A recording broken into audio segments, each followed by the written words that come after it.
I'll be telling you about how I created the perfect plant to take over the world. So, one day I was walking and I thought to myself, what if I created the most beautiful plant on the world? I could take over everything. So, I used artificial selection. Fancy, I know. I used the first type of artificial selection, which is mass selection. So I took seeds from the best flowers I knew and I put it in a jar. And then I waited till the next season. And then when it came, I took it and I planted it everywhere. And I kept on doing this, and only the best flowers reproduced. And then I got my most beautiful creation of all, the amazing, most wonderful flower. So, I wasn't happy though.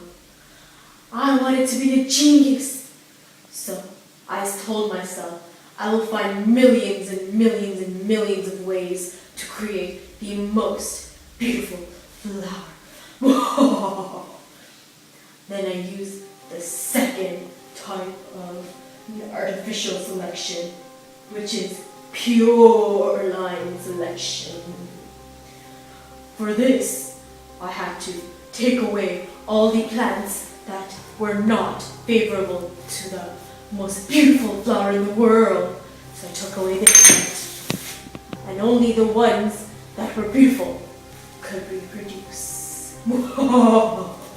So evil, I know. So they kept on reproducing and reproducing and reproducing for several generations. And then, at one point, it only expressed that one beautiful, desirable trait. And again, my most beautiful flower in the world was created. So then, now it was time to think of a third way. I thought that these two flowers were beautiful, but they both have traits that I want in the most beautiful flower in the world. So then, I did something called crossbreeding. I took this plant, and then I took this plant, and then I made them mate together. And then it created one perfect offspring. And it was, can you guess, the most beautiful plant in the world. I showed everybody in the world my beautiful flower. But then, all the people were saying, it is not beneficial. How could they say it is not beneficial? I will show them. I said, from my perspective, I am making the flowers, I am producing the seeds. It is beneficial for me. But the public said, the fruits that the flowers produced, they didn't taste as good. How could they say that to me? How could they say that to me? But I will tell you one advantage. Crossbreeding can work on any crop plant grown from seed. But the one disadvantage is it takes time. But for me, I have all the time in the world. So then I thought of something different. What if I made hybrid flowers? My flower was perfect, but it didn't taste good for the world. So I started making hybrid flowers. I took this flower and this flower and these two flowers down here. I made these two flowers meet together, And then these two flowers meet together. And they created a baby.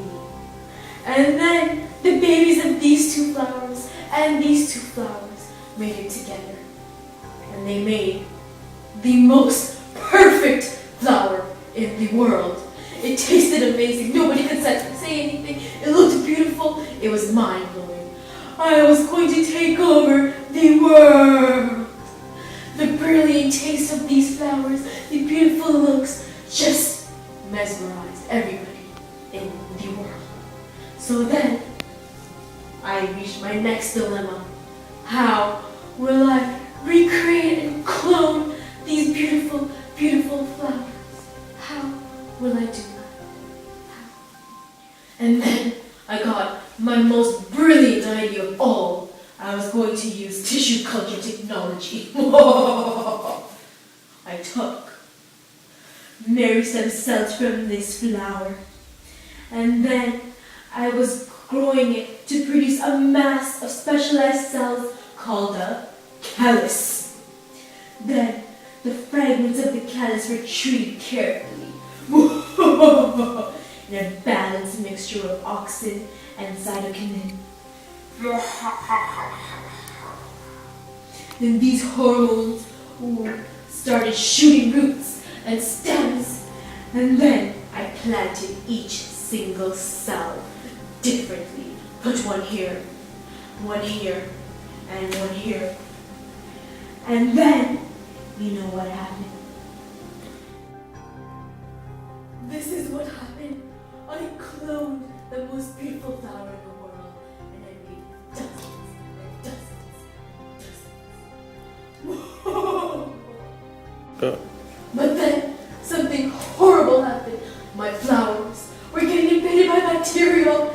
They were dying and dying and dying. What will I ever do? And then I heard of, I thought of this amazing, amazing thing called gene transfer technology. I realized that this flower was amazing. It never died. So what I did was I found the gene that was in this flower that would make it live forever, and then located it, and then took it, and then tagged it with an extra DNA sequence, and then multiple copies of the target gene were made suspended into a liquid. And then the recipient plant cells, my babies over here, my babies, the cellulose walls were removed and the liquid was added to the mass production target genes. So I took the liquid and put them in. Then an electric current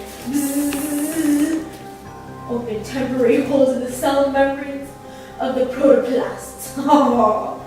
Then the target genes were entering the cells. My babies were going to be alive. The protoplasts collected and cultured, and they were tested for the target genes. And if they were there, I let my flowers live. And that's how I created the most perfect flower in the world. My creations have changed the world forever. People have been trying to figure out what I did with this plant. They've been trying to figure out new methods and ways to culture organisms, to make beautiful things, make perfect shed for the entire human race. They're doing more lab culturing, more methods of this, and soon